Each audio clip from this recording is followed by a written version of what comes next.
This is AHA Business Radio, creating aha moments for business, by business, and about business, providing opportunities to discover information to help you run your business and guide your decision making. The more you know, the better decisions you make.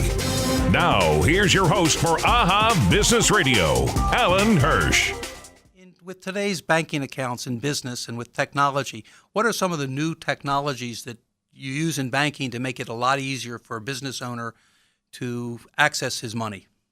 I think for the deposit side, Check 21 was a big impact as far as next day availability after 9/11 and the halting of all the flights and everything. We had to provide next day availability on a lot of checks. So with that, the electronic scanning of checks, having that service done by the client, not necessarily done in-house by the bank, that was a major change. A lot of banks had to get comfortable with the idea that their customers are sending in copies of the checks, that they're not actually handling the checks and clearing the checks, and we're going to be using scanned images. So for the expedition of funds, that was a big impact, Check 21.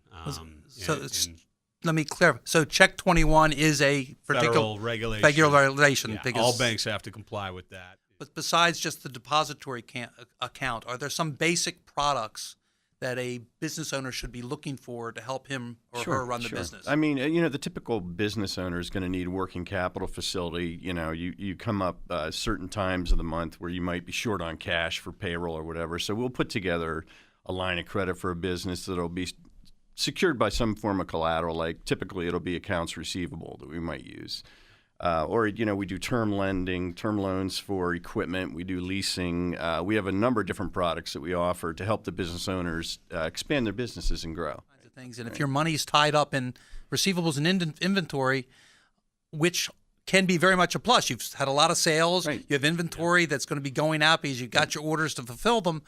But on a cash basis, you don't have the cash necessarily to pay the payroll next week. Right. That's right. So by having a good relationship with a bank, you would use a line of credit. That's right. That's right. That you don't have to go back to every day. You go this week to get payroll. The cash comes in from receivables and from the sale of inventory. The next week or 3 weeks from now, that cash goes in. As it goes in, you reduce the line of credit. Exactly. Back to zero, and then you repeat it as the needs are as the business grows. Right, and that, you bring up a great point, and that's the communication between the business and the bank is really important. And for a business that's expanding, you want to make sure that you keep that communication channel wide open. Yeah. You want to work with a bank that you're comfortable with and a banker that you're comfortable with, and that you establish good communication with, because they're going to be an ally to you and they're going to help you grow that business and use the line of credit.